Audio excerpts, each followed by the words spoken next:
Hello नमस्कार मु देवव्रत आपन स्वागत करूची आपन prior YouTube channel DP entrance को पिला माने आज हम डिस्कशन करबा को जाउचे मेथड एंड अप्रोचेस जोड़ा कि सोशल स्टडीज रो ठीक अछि यूनिट 2 आज रो क्लास रे हमें फर्स्ट टू लास्ट पर्यंत प्रीवियस ईयर क्वेश्चन सब डिस्कशन करबा तेबे शेष पर्यंत देखंतु जमा भी क्लास को स्किप करिवे नाही ठीक अछि काल विलंब न करी आसंतु आगे जीवा फर्स्ट क्वेश्चन को ठीक अछि।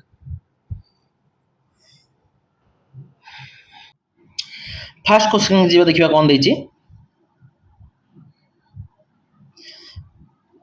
सामाजिक पाठ शिक्षादान रे केउ पद्धति प्रत्यक्ष अनुभूति सहित प्रदान करथाय तो प्रत्यक्ष अनुभूति पई तो गोटे पिला सब बळे परिभ्रमण ऊपर निर्भर करे फील्ड ट्रिप ऊपर निर्भर करे पिला माने जहा द्वारा गोटे पिला माने निजे सही स्थान को जाई जिंस गुडू देखंती एवं अनुभव करंती एवं यह सबठारो पिला माने वास्तव आ प्रत्यक्ष अनुभूति अटे सो सर्वेक्षण पिला माने काउ कोंदी जेउथिरे तथ्य को संग्रह करा जाए किंतु सामाजिक पाठ पई परिभ्रमण बळी सबठारो सब बळे वास्तव आ प्रत्यक्ष अनुभूति दिए नै पिला माने आलोचना कइले कोन जहा कि पटे परोक्ष पद्धति जेउठी पिला माने केवल कथावार्ता माध्यम शिक्षा ग्रहण करथांती गल्प कथन या श्रेणी गृह भितर गोटे कहानी माध्यम रही एतरे कोनसी प्रत्यक्ष वास्तव अनुभूति मिल न थाए। तो नेक्स्ट जीवा 2 नंबर प्रश्न कोन दैछि पिला माने देखिबा तापर गोटे लाइक शेयर सब्सक्राइब पिला माने कर दियंतु तो आशा करे ए वीडियो पई 100 टी लाइक ठीक अछि। कर्मभित्तिक शिक्षादान पद्धति सहित केउ संपर्कटी नुहे तो जो कर्मभित्तिक शिक्षा पद्धति रहिला गोटे एक्टिविटी बेस्ड लर्निंग जहार अर्थ कोन जोठी पिला माने निजे काम करिवे जदि जने पिला बा शिक्षार्थी केवल अन्य पिला मानकु काम रे देखैबो बा गोटे ऑब्जर्व करिवो तेबे से निजे सक्रिय हेबो नाही तेनु या गोटे कर्मभित्तिक शिक्षा सहित संपर्कित नुहे जो देला कि ऑप्शन डी रे शिक्षार्थी केवल शिक्षार्थींकर कार्य पर्यवेक्षण करंती एटा पिला माने हबो नाही बाकी जोरा दैछि कि शिक्षार्थी निजे कार्य करे शिखंती बा कर्मपति आग्रही होंती किबा शिक्षार्थी कर्मपति सम्मान प्रदर्शन करंती ए सबुजा गोटे सकारात्मक दिग पिला माने ठीक अछि जोठी पिला माने निजे काम रे करन निजे शिखितान पिला माने तो काम प्रति आग्रही होंती पिला माने कर्म को सम्मान दियंती तो option number D is the right answer ठीक अछि। नेक्स्ट जीवा 3 नंबर को देखिबा प्रश्न कोन दैछि केउ प्रकार शिक्षार्थी प्रतिकारण शिक्षा रे उपकृत होंती ठीक अछि। तो जो प्रतिकारण शिक्षार्थी रहिला बा रिमेडियल टीचिंग जहार मुख्य उद्देश्य पिला माने कोन जेउठी पिला माने पाठ पढ़ा बा पछुआ वर्ग पिला मानकु नै कि ताकू से जिंस को दूरीभूत केमती करा जीवो से विषय चिंता करंती पिला माने तो शिक्षण क्षेत्र रे पछुआ पिला मानकु एई भली शिक्षा दिया जाय पिला माने जोरा गिफ्टेड चिल्ड्रन माने ताको कोन करा जाय पिला माने एनरिचमेंट क्लासेस दिया जाय पिला माने ठीक अछि जो माने सब गोटे स्पेशल एजुकेटर सहायता रे मानसिक विकृति मानकु दिया जाय पिला माने ठीक अछि तो option number B is the right answer ठीक अछि sorry C is the right answer ठीक अछि। नेक्स्ट जीवा कोठी की 4 नंबर को देखिबा कोन दैछि केउ टी इतिहास शिक्षादान रो परिसर भुक्त नुहे तो इतिहास हमकु कोन करे अतीतर घटना को मने पकेबारे सहाय्य करथाय तो वर्तमान को बुझी भविष्य विषय रे चिंता करिबा किंबा चित्र रे व्याख्या करिबा रे सहाय्य करथाय किंतु से जो कहिला ऑप्शन सी रे अतीत घटना बळी रु वर्तमान को आकलन करिबा पिला माने एटा कोन अतीत को देखि वर्तमान कोन हेबो ता विषय रे आकलन करिबा हेई परिबने पिला माने कारण वर्तमान तो हम आखिर रे देखुची पिला माने तो option number C is the right answer ठीक अछि। नेक्स्ट जीवा देखिबा 5 नंबर को कोन दैछि अक्षांश और द्राघिमा अध्ययन पई केउ पद्धति सर्वाधिक उपयोगी अटे ठीक अछि। तो जो अक्षांश बा लाटिट्यूड बा द्राघिमा लंगिट्यूड हेउची पृथ्वी ऊपर कल्पित किछि काल्पनिक रेखा पिला माने जहां हमें प्रकृत पृथ्वी को जाई से रेखा गुडी को सीधा देखि परिबा नाही तेनु ग्लोब बा मानचित्र सहायता रे एहा को देखिबो कोन गंदी ओटे इनडायरेक्ट ऑब्जर्वेशन बा परोक्ष पर्यवेक्षण बोली कहै जे पिला माने ठीक अछि तो option number C is the right answer तो ठीक अछि प्रत्यक्ष पर्यवेक्षण कहले कोन जोटा वास्तव रे अक्षांश देखिबो देखि न थाउ पिला माने एटा संभव तो नहुए ना जे डायरेक्ट देखतांते सीधा हिताना प्रत्यक्ष पर्यवेक्षण कहले कोन ओटे व्यापक शब्द पिला माने अटे व्याख्यान कहले कोन केवल भाषण बा व्याख्या कहले पिलाटी सहल जटिल सहायता रे पिला माने बुझी पारंती नाही। नेक्स्ट जीवा 6 नंबर को कोन दैछि देखिबा प्रश्न निम्नोक्त मध्यरु केउटी भूगोल शिक्षण रे बा शिक्षा रे विशेष भाबे व्यवहृत हुए थाए ठीक अछि तो भूगोल पढ़ला बेले प्रत्येक समय प्रत्येक स्थान में पहाड़ नदी देशर सीमा इत्यादि देखापी आम मानचित्र और रेखार रेखाचित्र सब अधिक और सहजरे व्यवहृत उपकरण पे ठीक अच्छे मानचित्र और लेखाचित्र। Next option number B is the right answer.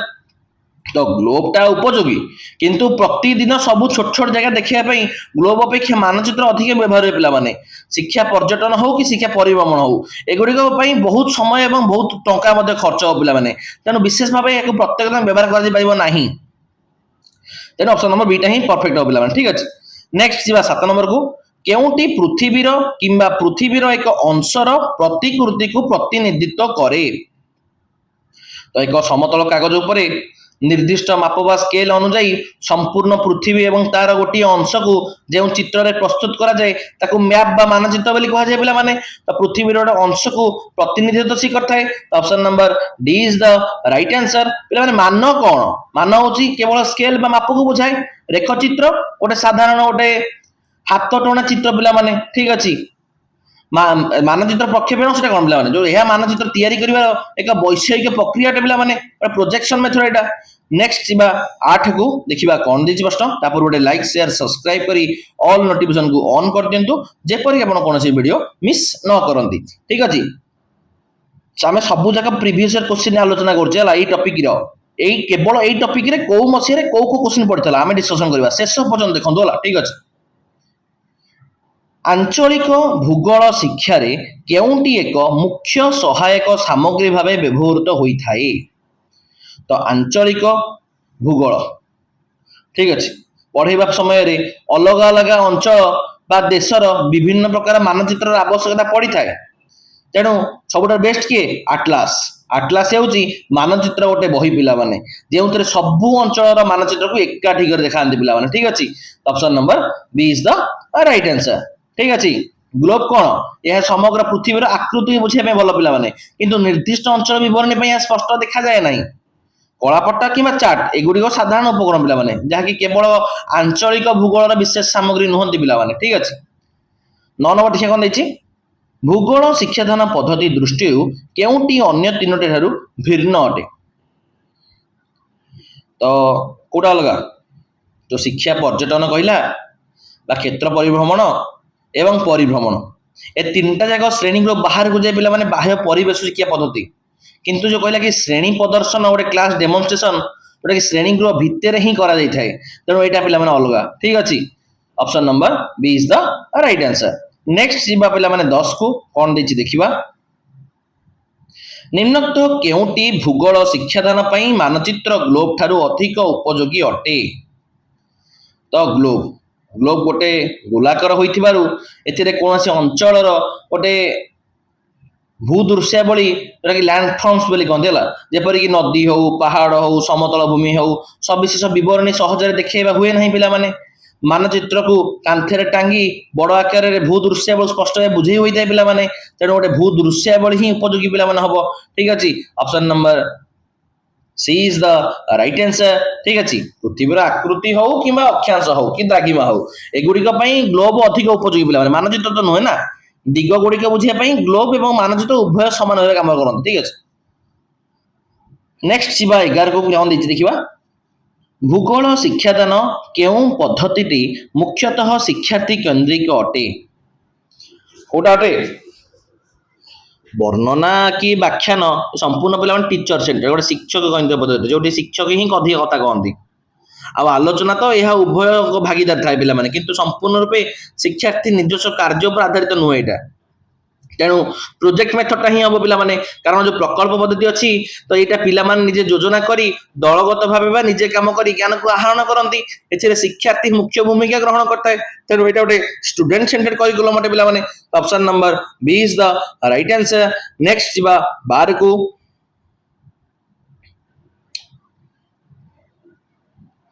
एक विशेषणात्मक परिकल्पना प्रस्तुत करने पर्याय क्रम कार्यगुड़िक कौन कौन अटे ठीक अच्छे। तो जेकोसी गोटे गवेषणा बा प्रकल्प कम प्रथम हूँ कौन विषय को बाछा मनोनयन कराए पे तापर कम को योजना होता है तापर कामटिको संपादन करा जाए दरकार पड़ले अधिक अनुसंधान हुए पिला माने शेषरे तार गुणवत्ता को जानी मान निर्धारण करा जाए एवं खातार लिखा जाए लिपिबद्धीकरण करा जाए।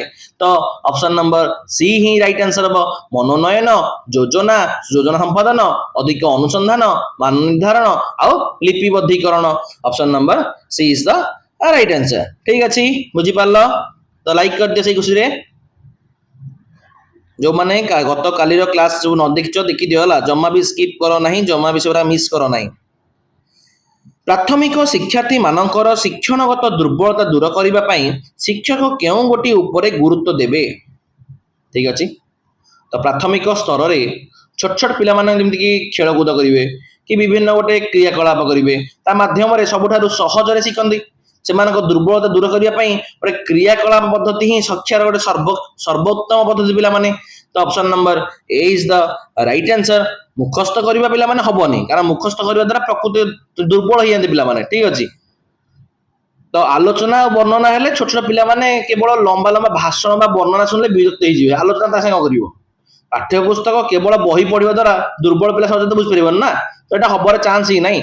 ऑप्शन नंबर ए ही राइट आंसर हो। ठीक अछि 14 को जीवा कोन देछि देखिबा कोन पई निम्नोक्त प्रयत्न प्रमाद पद्धति अधिक फलप्रद हबो। ठीक अछि तो जो प्रयत्न प्रमाद थॉर्नडाइक कहते ट्रायल एंड एरर मेथड ता अनुଯାयी बारंबार चेष्टा करिबा बा भूल सुधारिबा द्वारा गोटे उद्दीपक एवं प्रक्रिया माध्यम रे संपर्क दृढ़ होइते पिला माने जहा फल रे पाठ बा शिक्षण दीर्घस्थायी होइते।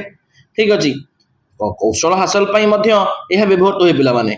ठीक अछि किंतु पाठ हमर पाठ मन रखुतबा पई एटा विशेष व्यवहार करा जे पिला माने। Option number B is the right answer. तथ्य संग्रह पई सर्वेक्षण करा जे बा अनुसंधान पिला माने करा जे आ अनुसंधान रे पहुंचीबा पई एथिबे आरोह अवरोह बा वैज्ञानिक चिंताधारा आवश्यक पड़थै पिला माने। ठीक अछि option number B is the right answer. Next जीवा 15 को कोन देछि देखिबा जणे शिक्षक मानचित्र साहाय्य रे भारतर अवस्थिति बुझेइले यह भूगोल शिक्षादानर केउं पद्धति अटे। आमे श्रेणी गृह रे बसी भारतर संपूर्ण भौगोलिक अवस्थिति को निज आखि रे एकाथरे देखि परिबा नाही पिला माने तेणु मानचित्र एक माध्यम अटे जहाँ साहाय्य रे आमे ताको परोक्ष भाव देखु एवं बुझु तेणु यह गोटे इनडायरेक्ट ऑब्जर्वेशन पिला माने परोक्ष पर्यवेक्षण अटे। Option number A is the right answer. Next जीवा प्रत्येक पर्यवेक्षण कोन अरे प्रत्येक पर्यवेक्षण पई कि सीधा सड़क सही स्थान ऊपर उपस्थित रह पड़ते पिला माने आउ मुक्त पर्यवेक्षण हो कि सर्वेक्षण हो एटा तो बाह्य परिवेश करा जाए ना तो एटा हबार चांस नहीं। ठीक है बुझि पालो 16 को जीवा निम्नोक्त केउटी भूगोल शिक्षादान रे प्रतिरूप प्रस्तुतिर गोटे विपरीत धर्मी अटे। तो प्रतिरूप बा मॉडल ता तैयारी करे उद्देश्य होची कोन कोन से एक बड़ किंबा कष्ट जिंस को सहज करी पिला मानकु देखेइबे तेणु मॉडल सब बेले सरल हवा उचित पिला माने जटिलता या संपूर्ण उल्टा विपरीत धर्मी अटे पिला माने। ठीक अछि तो option number B is the right answer. ठीक अछि बाकी सादृश्य कहले कोन मॉडल रो अबिकल गोटे नकल तैयारी करबा आउ आग्रह उद्दीपक जोटी पिला मानक मन रे आग्रह सृष्टि करिया पे उचित प्रासंगिकता यह पाठ्य विषय जड़ित पिला माने। ठीक अछि 17 नंबर जीवा पिला माने कोन देछि प्रकल्प आहरित वास्तव ज्ञान और अनुभूति व्यवहार योग्य हेबा आवश्यक प्रकल्प पद्धतिर केउ मौलिक नीतिटी एथिपई सबुठारु युक्तियुक्त अटे।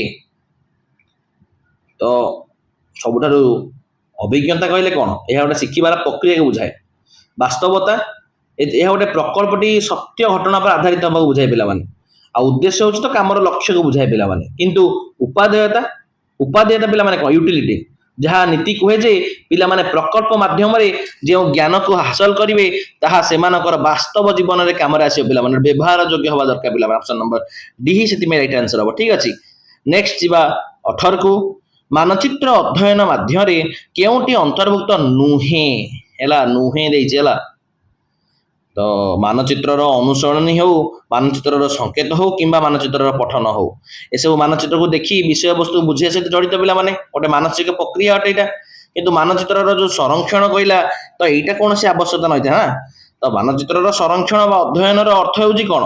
ମାନଚିତ୍ରକୁ ପଢିବା ବା ବୁଝିବା, ଯେମିତି ଚିହ୍ନଟ କରିବା, ପଠନ କରିବା, ଅନୁସରଣ କରିବା ହେଉ। କିନ୍ତୁ ମାନଚିତ୍ରର ଯୋଉ ସଂରକ୍ଷଣ କହିଲା, ଯାହାର ଅର୍ଥ ହେଉଛି କ'ଣ? ମାନଚିତ୍ରକୁ ଆଲମାରିରେ ସୁରକ୍ଷିତ ରଖିବା, ଯାହା ପାଠ ପଢିବା ବା ଅଧ୍ୟୟନର ଏକ ଅଂଶ ହିଁ ନୁହେଁ ପିଲାମାନେ, ଠିକ ଅଛି, ବ୍ୟବହାର କରିବାକୁ ପଡିବ ନା। ତ ନେକ୍ସଟ 19 କି ଯିବା, କ'ଣ ଦେଇଛି ଦେଖିବା। ଭୂଗୋଳ ଶିକ୍ଷାଦାନ ପଦ୍ଧତି ଦୃଷ୍ଟିରୁ ନିମ୍ନୋକ୍ତ କେଉଁଟି ଅନ୍ୟ ତିନୋଟି ଠାରୁ ଭିନ୍ନ ଅଟେ? ତ ଶିକ୍ଷା ପର୍ଯ୍ୟଟନ ହଉ କି କ୍ଷେତ୍ର ପରିଭ୍ରମଣ ହଉ କି ପରିଭ୍ରମଣ ହଉ, ଏଠାରେ ପିଲାମାନେ ବାହାର ସ୍ଥାନକୁ ଯାଇ ଜ୍ଞାନ ଅର୍ଜନ କରନ୍ତି ପିଲାମାନେ। କିନ୍ତୁ ସେ ଯୋଉ କହିଲା କି ଶିକ୍ଷା ପ୍ରଦର୍ଶନୀ ବା ଯୋଉ ଏ ଜିନିଷରେ କ'ଣ ହୁଏ, ବିଭିନ୍ନ ପ୍ରକଳ୍ପ ବା ମଡେଲକୁ ଗୋଟିଏ ଜାଗାରେ ରଖି ପ୍ରଦର୍ଶନ କରାଯାଏ ପିଲାମାନେ, ଠିକ ଅଛି, ଯେଉଁଠି ପିଲାମାନେ କେବଳ ଦର୍ଶକ ସାଜନ୍ତି। ତେଣୁ ଅନ୍ୟମାନଙ୍କ ଠାରୁ ଏଇଟା ଭିନ୍ନ ଅଟେ ପିଲାମାନେ, ଠିକ ଅଛି। Option number B is the right answer. Next ଯିବା 20 କୁ। ଉତ୍ତମ ଶିକ୍ଷାଦାନ ଶିକ୍ଷଣର କେଉଁଟି ଆଧାର ନୁହେଁ? ତ ଉତ୍ତମ ଏବଂ ଆଧୁନିକ ଶିକ୍ଷାଦାନ ପଦ୍ଧତି, ଯୋଉଟା କି ପିଲାମାନଙ୍କୁ କେବଳ ବାରମ୍ବାର ଯାନ୍ତ୍ରିକ ଭାବେ ଘୋଷିବାର ଅଭ୍ୟାସ କରାଏ ପିଲାମାନେ, ଯାହା ଉପରେ ଜୋର ଦିଆଯାଏ ନାହିଁ, ବୁଝିବା ଉପରେ ଜୋର ଦିଆଯାଏ ପିଲାମାନେ, ଠିକ ଅଛି।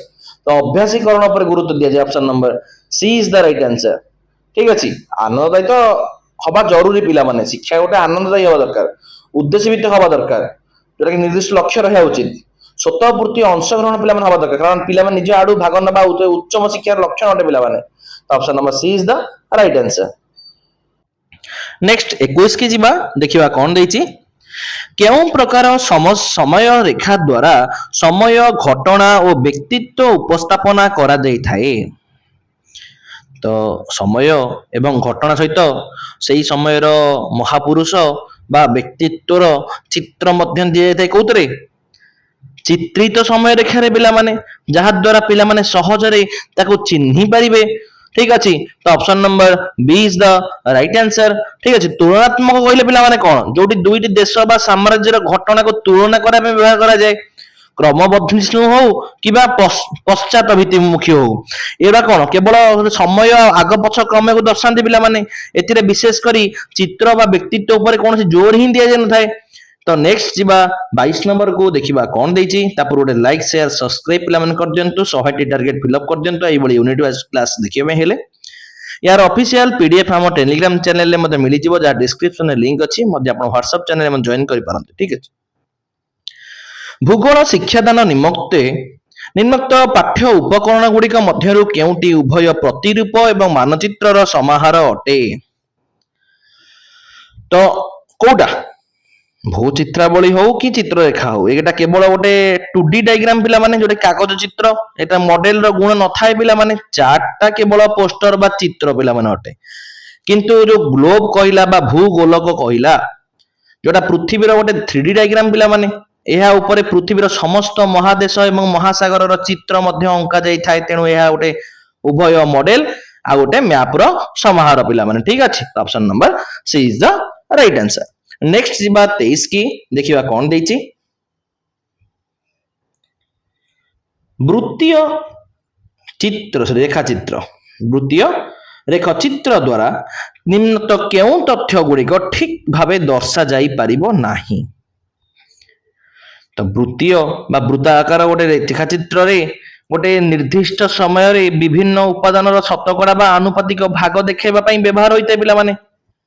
किंतु से जो कहला कि 10 भित्तिक तुलनात्मक भावे जनसंख्यार वृद्धि, तो यहाँ गोटे वर्ष वर्ष धरी समय अनुजाई संख्या रेखा केमती बढ़ुची ताहा देखैबा पई गोटे स्तंभ लेख चित्र व्यवहार करा जाय पिला माने, जाको रेख लेख चित्र मध्य कुआ जाय, गोटे लाइन ग्राफ बोली कुआ जाय। तो ये चार्ट र आवश्यक पड़े नाही ना।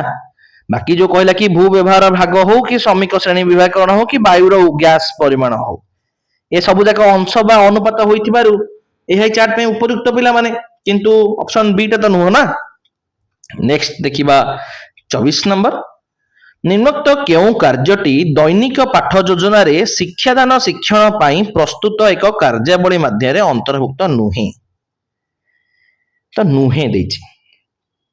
तो जेतबळे पाठ पढेबा पूर्वरु गोटे प्रिपरेशन बा प्रस्तुति करा जाय, ସେଥିରେ ସାମଗ୍ରୀ ଆଣିବା ହଉ କି ଲକ୍ଷ୍ୟର ସୃଷ୍ଟିକରଣ ହଉ କି ସ୍ପଷ୍ଟୀକରଣ ହଉ କିମ୍ବା ଗୋଟେ ପଦ୍ଧତି ଠିକ କରିବା ହଉ ଏସବୁ ଅନ୍ତର୍ଭୁକ୍ତ ହୁଏ ପିଲାମାନେ। କିନ୍ତୁ ଯୋଉ କହିଲା କି ଛାତ୍ରଛାତ୍ରୀ ମାନଙ୍କର ମୂଲ୍ୟାୟନ, ତ ମୂଲ୍ୟାୟନ ସବୁବେଳେ ପାଠ ପଢା ସରିବା ପରେ ବା ଶେଷରେ କରାଯାଏ ପିଲାମାନେ, ପ୍ରସ୍ତୁତି ସମୟରେ ତ କରାଯାଇ ନଥାଏ ନା। ତ option number B is the right answer.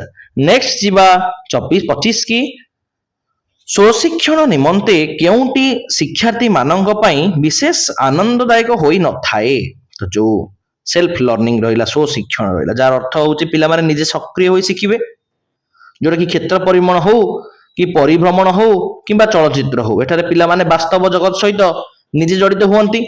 କିନ୍ତୁ ଯୋଉ କହିଲା କି ଶ୍ରେଣୀ ଶିକ୍ଷାଦାନ, ଯୋଉଟା କି ଗୋଟେ ପାରମ୍ପରିକ ଶ୍ରେଣୀ ଶିକ୍ଷାଦାନ ବା କ୍ଲାସରୁମ୍ ଟିଚିଂ ରେ ଶିକ୍ଷକ ଅଧିକ କୁହନ୍ତି, ପିଲାମାନେ ନିଷ୍କ୍ରିୟ ଶ୍ରୋତା ହୋଇ କେବଳ ବସି ରହନ୍ତି, ଯାହାକୁ ସ୍ୱଶିକ୍ଷଣ ପାଇଁ ଅଧିକ ଆନନ୍ଦଦାୟକ ହୁଏ ନାହିଁ ପିଲାମାନେ। Option number D is the right answer. Next ଯିବା 26 କି ଭୂଗୋଳ ଶିକ୍ଷାଦାନର କେଉଁ ପଦ୍ଧତିରେ ପାଠ୍ୟକ୍ରମ ବିଷୟବସ୍ତୁ ତଥା ଶିକ୍ଷାଦାନ କୌଶଳ ପିଲାମାନଙ୍କ ଦୃଷ୍ଟିକୋଣରୁ ସ୍ଥିରୀକୃତ ହୋଇଥାଏ? ତ ଯୋଉ ରହିଲା କି ପ୍ରୋଜେକ୍ଟ ମେଥଡ ସମ୍ପୂର୍ଣ୍ଣ ରୂପେ ଶିକ୍ଷାର୍ଥୀ କେନ୍ଦ୍ରିକ ଅଟେ ପିଲାମାନେ। ଏଥିରେ ପିଲାମାନଙ୍କର ଆଗ୍ରହ, ଆବଶ୍ୟକତା ଏବଂ ଦୃଷ୍ଟିକୋଣରୁ ଦେଖି ହିଁ କାର୍ଯ୍ୟ ନିର୍ଦ୍ଧାରଣ କରାଯାଇଥାଏ ପିଲାମାନେ। ତ ଏଇଟା ଗୋଟେ ପ୍ରକଳ୍ପ ପଦ୍ଧତି ଅଟେ ପିଲାମାନେ। ଠିକ ଅଛି, option number C is the right answer. ବାକି ଯୋଉ କହିଲା କି ଆଲୋଚନା ହଉ କି ବ୍ୟାଖ୍ୟାନ ହଉ କିମ୍ବା ବର୍ଣ୍ଣନା ହଉ, এই ପଦ୍ଧତି ଗୁଡିକ ସାଧାରଣତଃ ଶିକ୍ଷକ ହିଁ ବିଷୟବସ୍ତୁ ଏବଂ କୌଶଳ ପୂର୍ବରୁ ସ୍ଥିର କରିଦେଇଥାନ୍ତି ପିଲାମାନେ। ନେକ୍ସଟ ଯିବା 27 କି ପରିଭ୍ରମଣ ପଦ୍ଧତି ଦ୍ୱାରା ଇତିହାସ ଶିକ୍ଷାଦାନର କେଉଁଟି ସାଧିତ ହୋଇ ନଥାଏ? ତ ନଥାଏ ଦେଇଛି। ଆଗ୍ରହ ବୃଦ୍ଧି ହବ, ସହଯୋଗ ବୃଦ୍ଧି ହବ, ଉତ୍ସ ପ୍ରଣାଳୀ ହବ, ଏ ସବୁ ଯାକ ପରିଭ୍ରମଣର ଗୋଟେ ସକାରାତ୍ମକ ଫଳାଫଳ ବା ସୁଗୁଣ ଅଟେ ପିଲାମାନେ। କିନ୍ତୁ ଯୋଉ କହିଲା କି ବାର୍ଷିକ ଯୋଜନା ଅନୁଯାୟୀ ସମସ୍ତ ପ୍ରସଙ୍ଗ ଗୁଡିକର ଶିକ୍ଷାଦାନ ସମାପନ କରିବା, ତ ଏସବୁ ତ ହବ ନାହିଁ ନା, ଶିକ୍ଷାଦାନ ଶେଷ ହୋଇପାରିବ ନାହିଁ ପିଲାମାନେ। ତ ପରିଭ୍ରମଣରେ ବହୁତ ସମୟ ରହିଥାଏ, ଯୋଜନା ଲାଗିଥାଏ ପିଲାମାନେ। ଯଦି ଆମେ ପ୍ରତି ପାଠ ପାଇଁ ପିଲାମାନଙ୍କୁ ବାହାରକୁ ବୁଲେଇ ନେଇଯିବା, ତେବେ ସମୟ ଅଭାବରୁ ପିଲା ପାଠ ପଢା ସବୁ ସରିପାରିବ ନାହିଁ, ବାର୍ଷିକ ଯୋଜନା ଶେଷ ହୋଇପାରିବ ନାହିଁ ପିଲାମାନେ। ଠିକ ଅଛି, option B is the right answer. ତ ନେକ୍ସଟ ନେବା 28 କି। ଠିକ ଅଛି, ବହୁତ ବହୁତ ଧନ୍ୟବାଦ ଏଇଭଳି ସପୋର୍ଟ ପାଇଁ। ଏଇଭଳି ଲାଇକ୍ ସେୟାର ସବସ୍କ୍ରାଇବ ପିଲାମାନେ କରିଚାଲିଥାନ୍ତୁ, ଆମେ ଏଇଭଳି ନୂଆ ନୂଆ ଭିଡ଼ିଓ ନେଇ ଆସିବୁ। ଠିକ ଅଛି, ଆପଣଙ୍କ କହିବା ଅନୁଯାୟୀ ଆମେ ସୋସିଆଲ ଷ୍ଟଡି ନେଇ ଆସିଲୁ, ପରବର୍ତ୍ତୀ କ୍ଲାସରେ ମଧ୍ୟ ଆମେ ଅଲଗା ଅଲଗା ଆମର ପେଡାଗୋଜିକ୍ କ୍ଲାସ ନେଇ ଆସିବୁ। ଠିକ ଅଛି, ଆମ ସହିତ ଯୋଡ଼ି ରୁହନ୍ତୁ। ଏସବୁ ଯାକ ଆସିଷ୍ଟାଣ୍ଟ ଟିଚର ୟୁନିଟ୍ କ୍ଲାସ ଆମେ କଭରେଜ କରୁଛେ, ଯୋଉଟା କି OTT ମଧ୍ୟ ସିଲାବସ ୱାଇଜ ଅଛି। ଫଳପ୍ରଦ ଶିକ୍ଷାଦାନ ନିମନ୍ତେ କେଉଁଟି ମୌଳିକ ଆବଶ୍ୟକତା ରହିଛି? ତ ଯୋଉ ଫଳପ୍ରଦ ଶିକ୍ଷାଦାନ ରହିଲା, ଯଦିଓ ଆଧୁନିକ ଶିକ୍ଷାରେ ଅନେକ ଉପକରଣ ବ୍ୟବହାର ହୁଏ, ତଥାପି ଆମ ଶିକ୍ଷା ପଦ୍ଧତିରେ ଶିକ୍ଷାଦାନକୁ ଏକ ନିର୍ଦ୍ଦିଷ୍ଟ ଦିଗରେ ଏବଂ ଶୃଙ୍ଖଳିତ ଭାବେ ଚଲେଇବା ପାଇଁ ସବୁଠାରୁ ବେଷ୍ଟ ହଉଛି କିଏ? ପାଠ୍ୟ ପୁସ୍ତକ, ଟେକ୍ସଟ ବୁକ୍ ସବୁଠାରୁ ଗୋଟେ ପ୍ରାଥମିକ ଆଉ ତାର ମୌଳିକ ଆବଶ୍ୟକତା ପିଲାମାନେ। ଶିକ୍ଷାଦାନ ସାଧନୀ ଗୋଟେ ସାହାଯ୍ୟ କରେ ପିଲାମାନେ, କିନ୍ତୁ ବହି ନଥିଲେ ମୂଳ ପାଠ୍ୟକ୍ରମ ଜାଣିବା କଷ୍ଟ ପିଲାମାନେ। ମୂଲ୍ୟାୟନଟା ପାଠପଢା ସରିଲା ପରେ କରାଯାଏ ପିଲାମାନେ। ଆଉ ସହାୟକ ପୁସ୍ତକ ଯୋଉଟା କି MBD ଟା କେବଳ ଅତିରିକ୍ତ ଜ୍ଞାନ ପାଇଁ କରାଯାଏ ପିଲା, ମୌଳିକ ଜ୍ଞାନ ପାଇଁ ତ ନୁହଁ ନା। ତ option number C is the right answer. Next ନବା 29। ଐତିହାସିକ ଘଟଣାର ପ୍ରବାହମାନ ବୁଝିବା ପାଇଁ କେଉଁ ଉପକରଣଟି ଅଧିକ ଉପଯୋଗୀ ଅଟେ? ଇତିହାସରେ କେଉଁ ଘଟଣା ପରେ କେଉଁ ଘଟଣା ଘଟିଲା, ଯାହାକି କାଳାନୁକ୍ରମେ ପ୍ରବାହ ହୋଇଥାଏ, ତାହାକୁ ବୁଝିବା ପାଇଁ ସବୁଠାରୁ ବେଷ୍ଟ କିଏ? ସମୟ ରେଖା ପିଲାମାନେ। ଏହା ଦ୍ୱାରା ପିଲାମାନେ ବର୍ଷର ଏବଂ ଘଟଣାର କ୍ରମ ସହଜରେ ବୁଝିପାରନ୍ତି। ପିଲା ଟାଇମ ଲାଇନଟା ନିହାତି ଦରକାର। ପ୍ରବାହ ଚିତ୍ରଟା କଣ? ଏଥିରେ କୌଣସି ବ୍ୟବସ୍ଥା ପ୍ରକ୍ରିୟାକୁ ବୁଝାଏ ପିଲାମାନେ। ଠିକ ଅଛି, ମାନଚିତ୍ରଟା ଗୋଟେ ସ୍ଥାନ ବା ଭୂଗୋଳକୁ ବୁଝାଏ, ଏହାର ବ୍ୟବହାର ହୋଇଥାଏ, ଏଥିପାଇଁ ସମୟର ପ୍ରବାହ ଆବଶ୍ୟକତା ହିଁ ନଥାଏ ପିଲାମାନେ। ଠିକ ଅଛି, ବୃତ୍ତଚିତ୍ର ତ ମ୍ୟାଥ ଜିନିଷଟା ଛାଡ଼ିଦିଅ। Option number C is the right answer. Next ନବା 30। ଇତିହାସ ଶିକ୍ଷାଦାନରେ କାର୍ଯ୍ୟଭିତ୍ତିକ ପଦ୍ଧତି ଅଧିକ ଉପଯୋଗୀ କାହିଁକି? ତ କାର୍ଯ୍ୟଭିତ୍ତିକ ବା କ୍ରିୟାକଳାପ ଭିତ୍ତିକ ପଦ୍ଧତି, ଆକ୍ଟିଭିଟି ମେଥଡ ବୋଲି କହନ୍ତି। ତ ପିଲାମାନେ ଏକାଠି ମିଶି ଦଳଗତ ଭାବେ ବା ସହପାଠୀ ସହିତ କାମ କରି ଶିଖିବେ ପିଲାମାନେ, ସୁଯୋଗ ପାଆନ୍ତି। ଏହା ଦ୍ୱାରା ସେମାନଙ୍କର ଗୋଟେ ସାମାଜିକ ଗୁଣର ବିକାଶ ହୋଇଥାଏ। ଠିକ ଅଛି, ତ ଅପସନ ନମ୍ବର B ରେ ଯୋଉ ଦେଲା କି ଶିକ୍ଷାର୍ଥୀ ମାନେ ସହପାଠୀ ସହିତ କାର୍ଯ୍ୟ କରିବାର ସୁଯୋଗ ପାଆନ୍ତି, ତ ଏଇଟା ହିଁ ପିଲାମାନେ ହବ। ବାକି ସେ ଯୋଉ କହିଲା ଶିକ୍ଷକଙ୍କର ନିର୍ଦ୍ଦେଶ, କେବଳ ନିର୍ଦ୍ଦେଶ ପାଳନ କଲେ ତ ଏହା ଲକ୍ଷ୍ୟ ହେଇଯିବନି ନା, ପରୋକ୍ଷ ଭାବେ ପର୍ଯ୍ୟବେକ୍ଷଣ ନା ଏଇଟା ବି ହବନି ପିଲା, କାରଣ ଏଥିରେ ପିଲାମାନେ ନିଜେ ସକ୍ରିୟ ଥାଏ ପିଲାମାନେ, ତ ପରୋକ୍ଷ ଭାବେ ଦେଖେ ନାହିଁ ନା। ଶିକ୍ଷକଙ୍କ କାର୍ଯ୍ୟକଳାପ ଶୈଳୀ ଶିକ୍ଷକଙ୍କୁ ଦେଖିବା ପାଇଁ ନୁହେଁ, ପିଲାମାନେ ନିଜେ କରିକି ଶିଖିବା ପାଇଁ ଉଦ୍ଦିଷ୍ଟ। ତ ଏଇଟା ବି ହବନି, ଅପସନ ନମ୍ବର ବିଟା ହିଁ ବେଷ୍ଟ ହବ। ନିମ୍ନୋକ୍ତ କେଉଁଟିର ଶିକ୍ଷାଦାନ ପାଇଁ ମାନଚିତ୍ର ଗ୍ଲୋବ ଠାରୁ ଅଧିକ ଉପଯୋଗୀ ଅଟେ? ତ ସବୁ ଗ୍ଲୋବ ଉପରେ ପୃଥିବୀର ବିଭିନ୍ନ ପ୍ରାକୃତିକ ଦୃଶ୍ୟାବଳୀ ଥାଏ, ଯେମିତିକି ପାହାଡ, ମାଳଭୂମି, ସୀମା ସବୁରା ହେଇଥାଏ, ପିଲାମାନେ ବଡ ବଡ ସ୍ପଷ୍ଟ ଆକାରରେ ଦେଖିବା ପାଇଁ ସମ୍ଭବ ତ ନୁହେଁ ନା। ଏହା କାନ୍ଥର ମାନଚିତ୍ରରେ ଦେଖିବା ସହଜ ହୋଇଥାଏ। ତେଣୁ ଗୋଟେ ଭୂ ଦୃଶ୍ୟାବଳୀଟା ସବୁଠୁ ବେଷ୍ଟ ହବ। Option number D is the right answer. Next number 32, ମାନଚିତ୍ରରେ ବ୍ୟବହୃତ ରଙ୍ଗ ଦୃଷ୍ଟିକୋଣରୁ ନିମ୍ନୋକ୍ତ କେଉଁଟି ଅନ୍ୟ ତିନିଠାରୁ ଭିନ୍ନ? ତ ମାନଚିତ୍ରରେ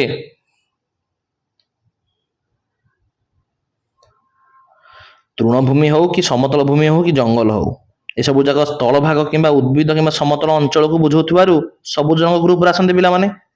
କିନ୍ତୁ ଯୋଉ କହିଲା କି ହ୍ରଦ, ତ ହ୍ରଦ ବା ଲେକ୍ କୁ ଦେଖିବା ପାଇଁ ଗୋଟେ ନୀଳ ରଙ୍ଗ ବ୍ୟବହାର କରାଯାଏ ପିଲାମାନେ, କାରଣ ଜଳ ଭାଗକୁ ନୀଳ ଭାଗ ଦେଖାଯାଏ ପିଲାମାନେ। ଠିକ ଅଛି, ତେଣୁ ଏଇଟା ଅଲଗା ପିଲାମାନେ, ହ୍ରଦଟା ଅଲଗା ହବ। Option number B is the right answer. Next ଯିବା 33, ଶିକ୍ଷଣ କାର୍ଯ୍ୟ ଶିକ୍ଷାର୍ଥୀର ଆଗ୍ରହ, ଅଭିରୁଚି ତଥା ମାନସିକ ଏବଂ ବୌଦ୍ଧିକ ସ୍ତରର ଅନୁଯାୟୀ ହୋଇଥିଲେ ତାହାର ପାଇଁ ଗ୍ରହଣୀୟ ଯୋଗ୍ୟ ହୋଇଥାଏ। ଏହା ଶିକ୍ଷଣ କାର୍ଯ୍ୟର ମୁଖ୍ୟତଃ କେଉଁ ଉପାଦାନ ଏହି ଉପରେ କେନ୍ଦ୍ରିତ ହୋଇଥାଏ? ଜଣେ ଶିକ୍ଷକ ଯଦି ମାନସିକ ସ୍ତର ଅନୁଯାୟୀ ଯଦି କାମଟି ତା ପାଇଁ ଟିକେ ଆହ୍ୱାନମୂଳକ ହେଇଥିବ, ଅର୍ଥାତ ବହୁତ ସହଜ ନୁହେଁ କି ବହୁତ କଷ୍ଟ ନୁହେଁ, ତେବେ ପିଲାଟି ସେଇ କାମ କରିବା ପାଇଁ ଅଧିକ ଆଗ୍ରହୀ ପ୍ରକାଶ ପିଲାମାନେ କରିବ। ଠିକ ଅଛି, ତେଣୁ ଆହ୍ୱାନମୂଳକ ହବା ଦରକାର। ଉଦ୍ଦେଶ୍ୟଟା କେବଳ ଲକ୍ଷ୍ୟ କରିବା ପାଇଁ ବୁଝାଏ ପିଲାମାନେ, ବାକି ଜ୍ଞାନ ସଂଗଠନଟା ଗୋଟେ ଶିଖିବା ସ୍ତରକୁ ବୁଝାଏ ପିଲାମାନେ, ଅଭିଜ୍ଞତାଟା କାମରୁ ମିଳୁଥିବା ଅନୁଭୂତିକି ବୁଝେଇବ। ତେଣୁ ଆହ୍ୱାନମୂଳକଟା ହିଁ ଦରକାର ପିଲାମାନେ। Option number A is the right answer. Next ଯିବା 34, ଭୂଗୋଳ ଶିକ୍ଷାଦାନ କେଉଁ ପଦ୍ଧତି ମୁଖ୍ୟତଃ ଶିକ୍ଷାର୍ଥୀ କେନ୍ଦ୍ରିକ ଅଟେ?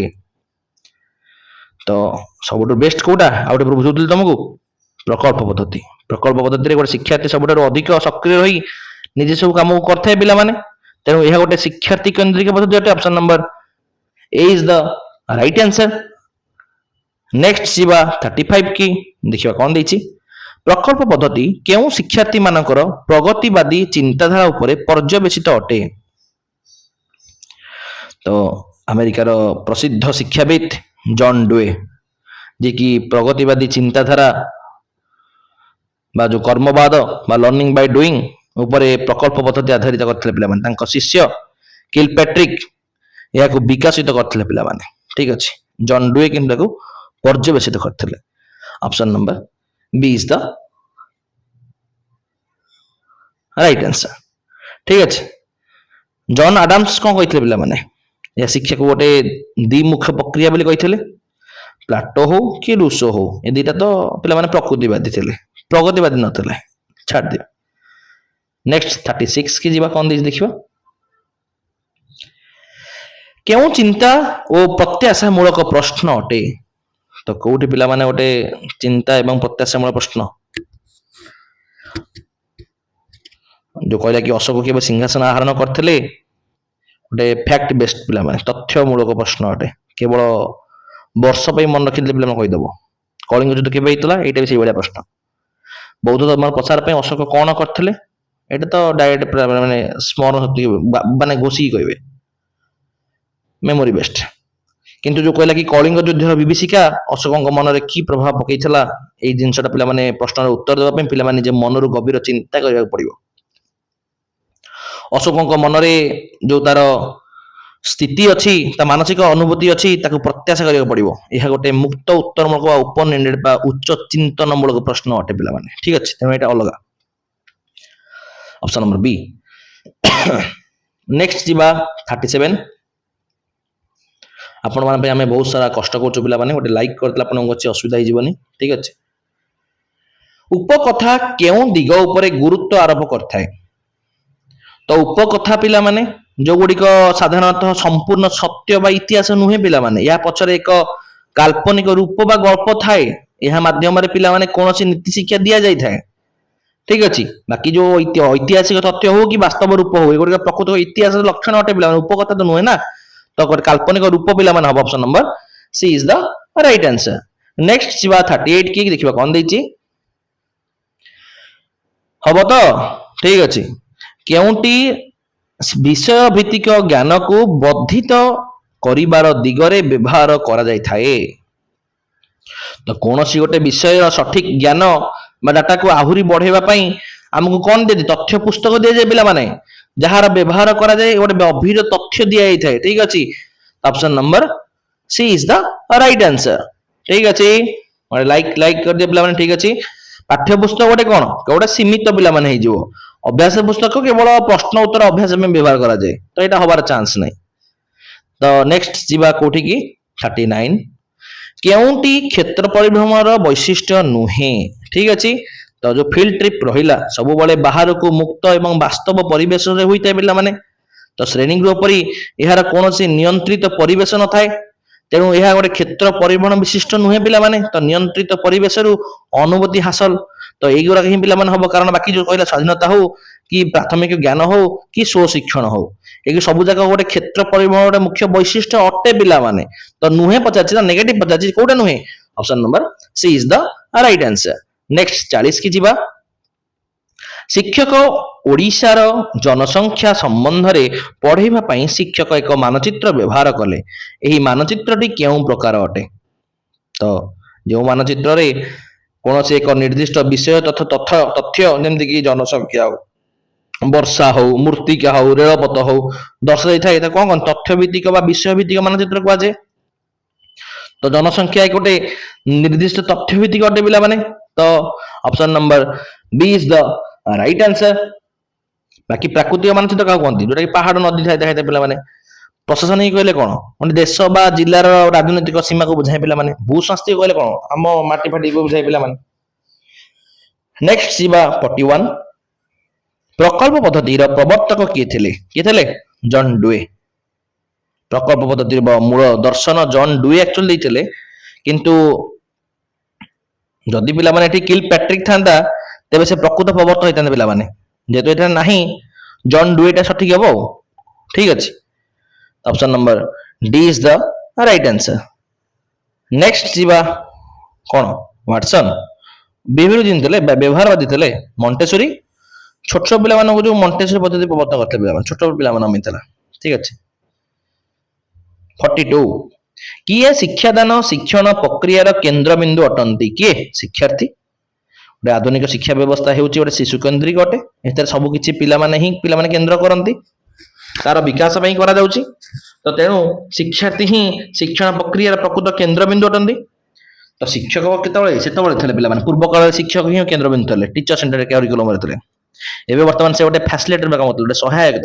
सहायक गोटे फ्रेंड फिलोसोफर एंड गाइड भाबे काम करंती बाकी से जो कहला कि पाठ्य पुस्तक हो कि पाठ्य खसड़ा हो से सब जगह शिक्षा तर गोटे माध्यम पिला माने केन्द्र बिंदु नो ना तेणु option number C is the right answer next जीवा कोठी की 43 भूगोल शिक्षार केउं पद्धति रे एक समय रे एक स्थान रे बहुत शिक्षार्थी अर्थ एवं समय अपचय न करी शिक्षार लाभ करंती कोठी परोक्ष पर्यवेक्षण पिला माने कारण परोक्ष पर्यवेक्षण जेमति कि ग्लोब हो मानचित्र हो चलचित्र हो जोटे श्रेणी भितर ही पिला माने करा जाई परिबो एति पई बाहर को जीवाको पड़िबो नाही तेणु गोटे समय बहुत पिला माने बिना कोनोसी अर्थ एवं समय खर्च रे बिना बहुत जिंस शिखि पारे पिला माने option number B is the right answer ठीक अछि बाकी प्रत्यक्ष पर्यवेक्षण हो कि क्षेत्र परिभ्रमण हो कि गोटे प्रकल्प हो जोटा पे पिला माने बाहर को जीवाको पड़े कि सामग्री किनिबाको पड़े एते अधिक समय एवं अर्थ खर्च हो पिला माने ठीक अछि किंतु परोक्ष पर्यवेक्षण होबो नाही नेक्स्ट 44 को जीवा देखिया कोन दैछि उद्देश्य ज्ञापन भूगोल पाठ योजनार केउं सोपानर अंतर्भुक्त अटे पाठ्य योजना बा लेसन प्लान रो प्रथम सोपान किए उपक्रम जोटा शिक्षक पिला मानकर पूर्व ज्ञान परीक्षा पर ही करथाय पिला माने परीक्षा करिया पई कि तो आज आमे केउं विषय पढ़िबा ता घोषणा करंती ताहा ही पिला माने गोटे उद्देश्य ज्ञापन करबा को बुझाय पिला माने तो उपक्रम सबटा बेस्ट ऑप्शन फर्स्ट उपाय option number A is the right answer बाकी उपस्थापन एतरे पाठ्य विषय रो गोटे विस्तार थाबे पिला माने सिद्धांतीकरण हो कि प्रयोग हो एगुडा पाठ सारिया परे पिला माने करा जाय 45 परिभ्रमण माध्यम रे शिक्षादान ता कोन कहंती ପରିଭ୍ରମଣ ସମୟରେ ପିଲାମାନେ ସେହି ସ୍ଥାନର ଜିନିଷ ଗୋଟେ ପ୍ରକୃତି କିମ୍ବା କୀର୍ତ୍ତିରାଜିକୁ ସେହି ନିଜ ଆଖିରେ ଦେଖନ୍ତି। ଧ୍ୟାନ ସହ ଦେଖିଲେ କଣ କହିବ ତମେ? ଅବଜର୍ଭେସନ ବା ପର୍ଯ୍ୟବେକ୍ଷଣ କୁହାଯିବ ପିଲାମାନେ। ତ ପର୍ଯ୍ୟବେକ୍ଷଣ ଭିତ୍ତିକ ଶିକ୍ଷା କୁହାଯିବ ପିଲାମାନେ। Option number C is the right answer. ବାକି ଶିକ୍ଷାର୍ଥୀ ଭିତ୍ତିକ କହିଲେ କଣ? ଯୋଉଟା କି ଏକ ବ୍ୟାପକ ଶବ୍ଦ ପିଲାମାନେ। ଏଥିରେ ପରିଭ୍ରମଣର ମୁଖ୍ୟ କାମ ହଉଛି ହିଁ ଦେଖିବା ବା ପର୍ଯ୍ୟବେକ୍ଷଣ କରିବା, ତ ଏଇଟା ହବାର ନାହିଁ ତ। ବାକି ପାଠ୍ୟପୁସ୍ତକ ଭିତ୍ତିକ କହିଲେ ଏଟା ବହି ଭିତର ଭୂମିକା, ଗୋଟେ ବହିର ଭୂମିକା କମ ଥାଏ। ପ୍ରଦର୍ଶନୀ କହିଲେ କାହାକୁ ଜିନିଷ ଦେଖେଇକି ବୁଝେଇବ, ଠିକ ମଡେଲ ଫଡେଲ ଦେଖେଇବ। ଯୋଉଟା କୌଣସି ଅଞ୍ଚଳର ପ୍ରାକୃତିକ ତଥ୍ୟ ଭିତ୍ତିକ ମାନବୀୟ ଭୂ ଦୃଶ୍ୟାବଳୀ ସମ୍ବନ୍ଧରେ ଶିକ୍ଷାଦାନ କରିବା ପାଇଁ ଶିକ୍ଷକ କେଉଁ ମାନଚିତ୍ର ବ୍ୟବହାର କରିବେ? ତ ଭୂଶାସ୍ତ୍ରୀୟ ମାନଚିତ୍ର ବ୍ୟବହାର କରିବେ ପିଲାମାନେ। ହଁ, ଟପୋଗ୍ରାଫିକାଲ ମ୍ୟାପ ହିଁ ହବ। ଠିକ ଅଛି, କାହିଁକି କହିଲ? ସେ ଟପୋଗ୍ରାଫିକାଲ ମ୍ୟାପ ଜାଣିନ କି? କୌଣସି ଏକ ଛୋଟ ଛୋଟ ଅଞ୍ଚଳର ଉଭୟ ପ୍ରାକୃତିକ ଜିନିଷ, ନଦୀ ପାହାଡ ହଉ କିମ୍ବା ମାନବୀକୃତ ଜିନିଷ ହଉ, ରାସ୍ତାଘାଟ ଜିନିଷ ପତ୍ର, ଘର ଦ୍ୱାରା ହଉ, ଜନବସତି ହଉ, ସବୁ ଯାକ ସୂକ୍ଷ୍ମ ସୂକ୍ଷ୍ମ ଭାବେ ଚିହ୍ନଟୀକରଣ କରାଯାଇଥାଏ ପିଲା, ଛୋଟ ଛୋଟ କରାଯିବ ପିଲା। Option number C is the right answer. ବାକି ତ ଅଲରେଡି ତମକୁ କହିଦେଇଛି ପ୍ରାକୃତିକ କଣ, ପାହାଡ ପର୍ବତ ଥିଲେ ପ୍ରାକୃତିକ, ପ୍ରଶାସନ କହିଲେ କଣ, କେବଳ ରାଜନୈତିକ ସୀମା ଥିବ ପିଲାମାନେ। ଠିକ ଅଛି, ଜନବସତି ଲୋକମାନଙ୍କ ସଂଖ୍ୟା ବୁଝୁଥିବ। 47 ସାମାଜିକ ବିଜ୍ଞାନ ଶିକ୍ଷାଦାନରେ କାମଚଳା ପାଠ୍ୟ ଉପକରଣ ବ୍ୟବହାର କରାଯାଇଥାଏ। ନିମ୍ନୋକ୍ତ କେଉଁ ଉକ୍ତିଟି ଏଥିରେ ନିମନ୍ତେ ପ୍ରଯୋଜ୍ୟ ନୁହେଁ?